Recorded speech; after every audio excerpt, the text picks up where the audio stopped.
A gente tinha falado aqui, né, dessa medida impopular tomada pelo Ministério da Fazenda, mas absolutamente importante para cumprir uma lei que existe. Então, tem uma lei que diz o seguinte: acima de $50, né, o que tiver de comércio eletrônico tem que ser taxado em 60%.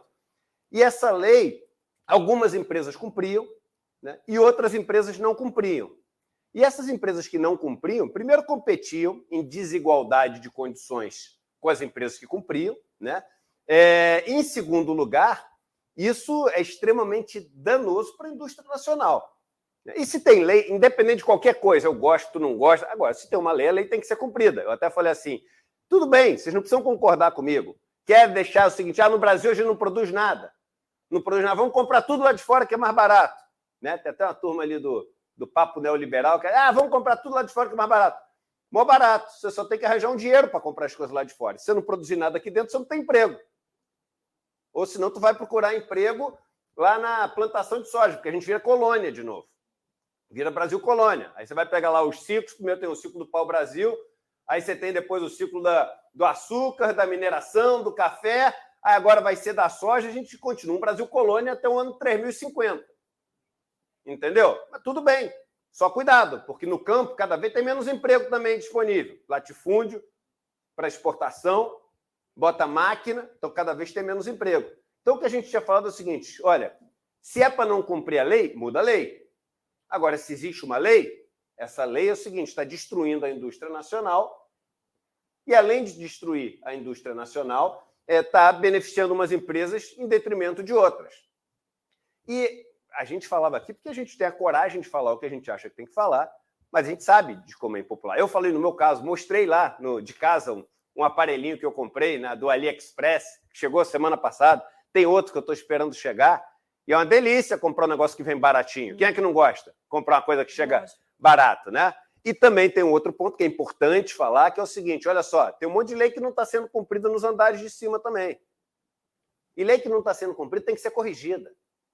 Todas elas. Mas primeiro corrige a outra, tem que ser corrigido tudo. Mas aí o ponto mais interessante que é o seguinte, porque não sei o que, etc. O que aconteceu?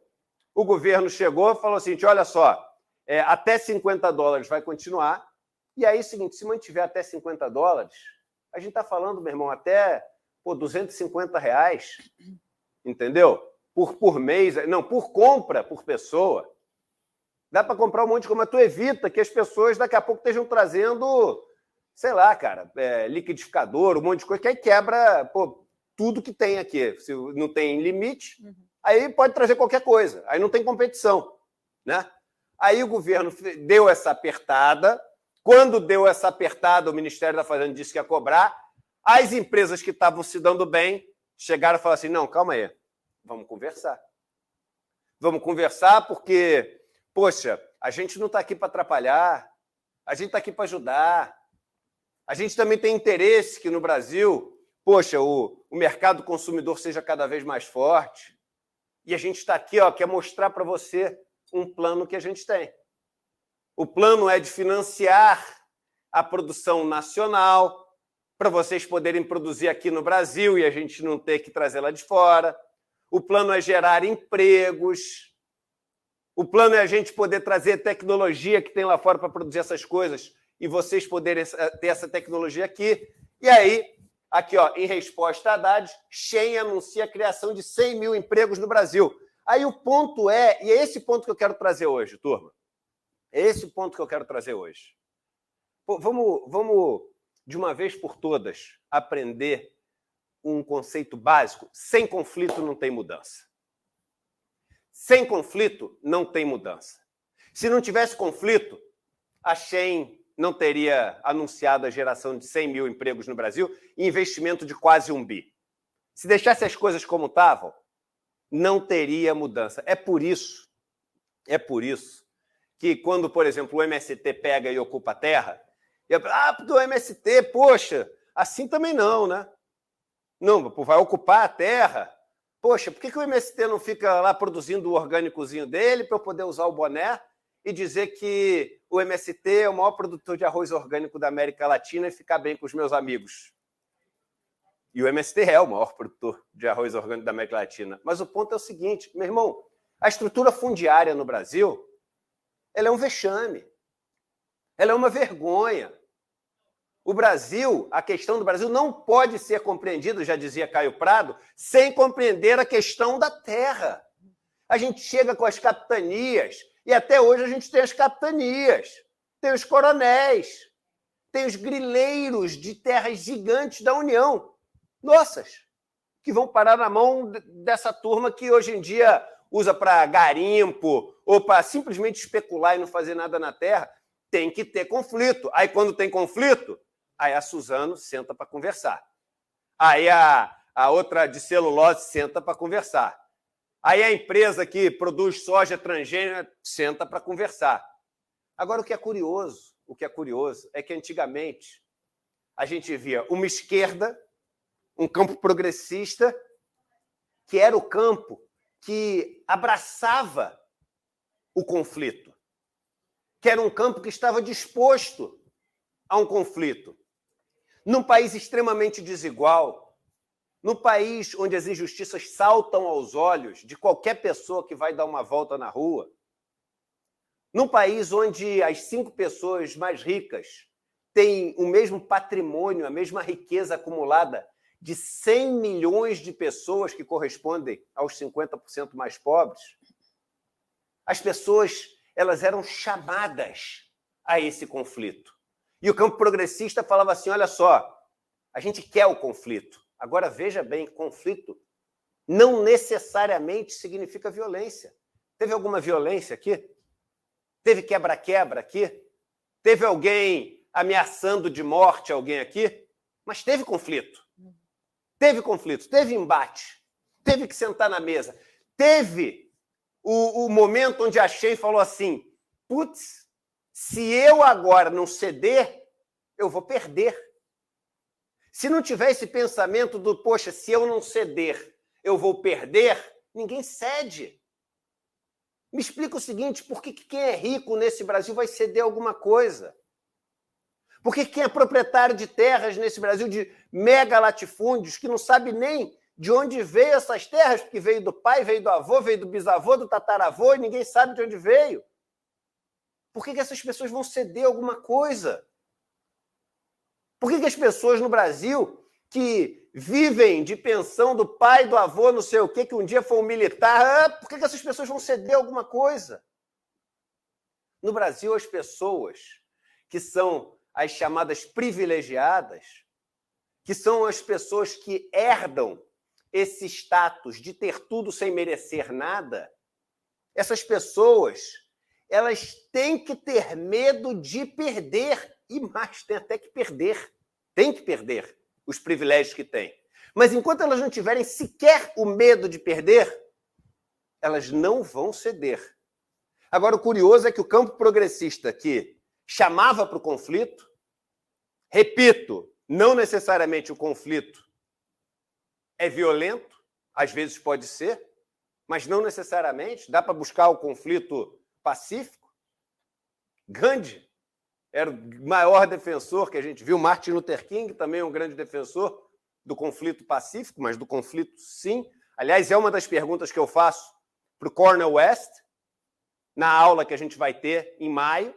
Eu falo, vem cá, e aí, como sem conflito resolver isso? Que tem gente que, não, calma, vamos sentar para conversar.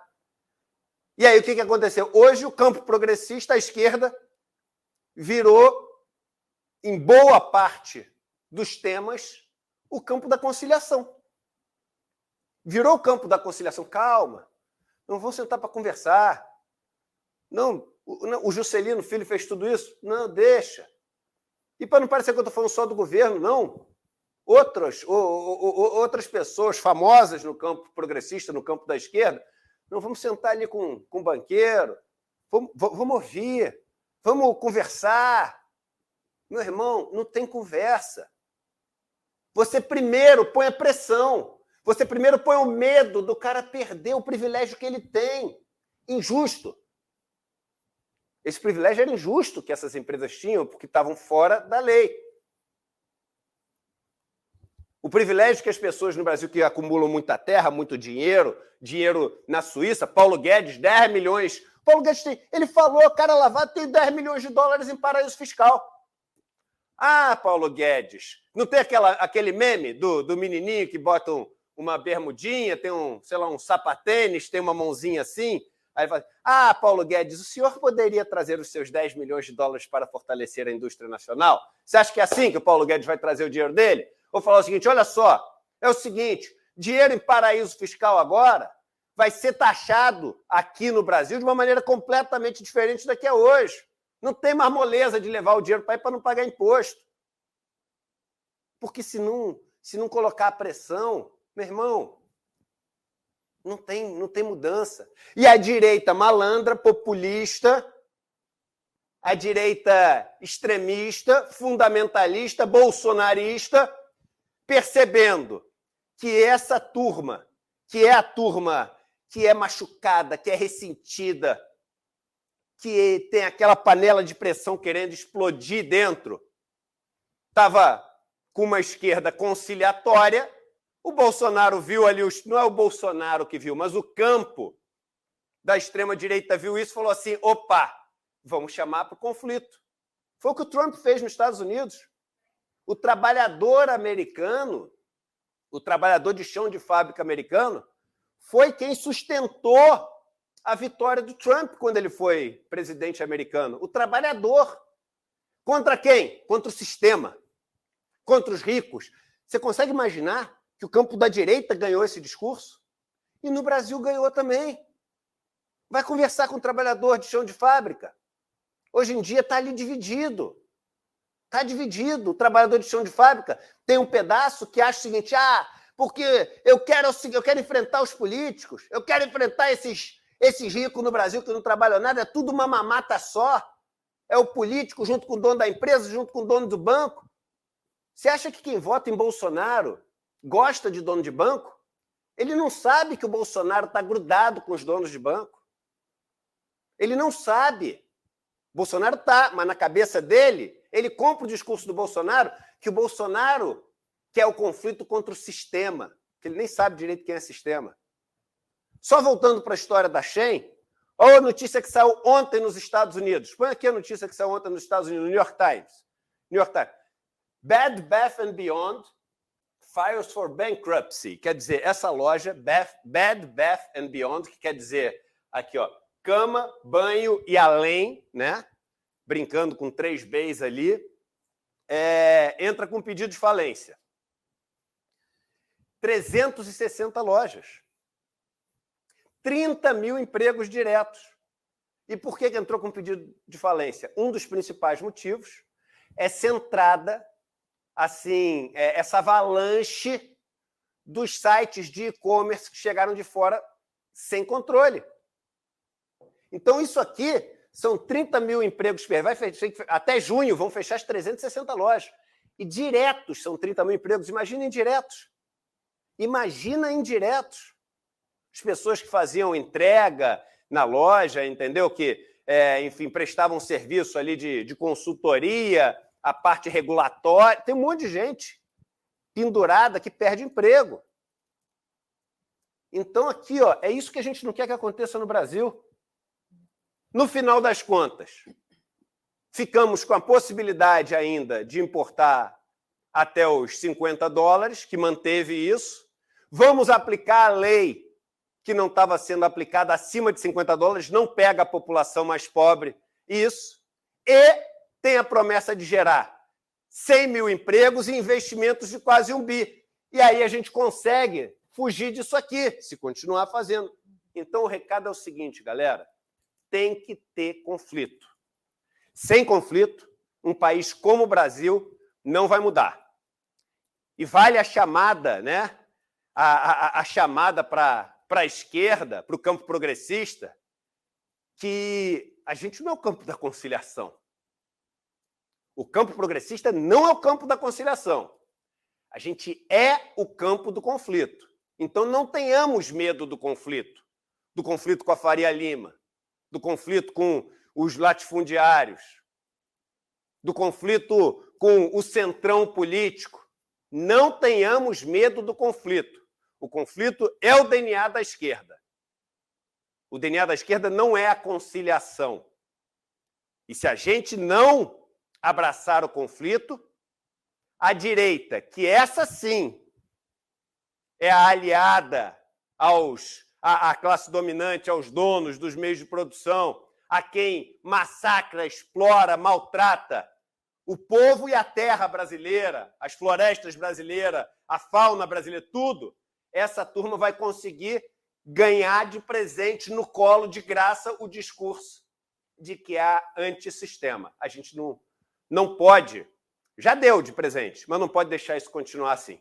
Temos que retomar essa propriedade de que nós somos aqueles dispostos ao conflito para mudar a realidade injusta desse país.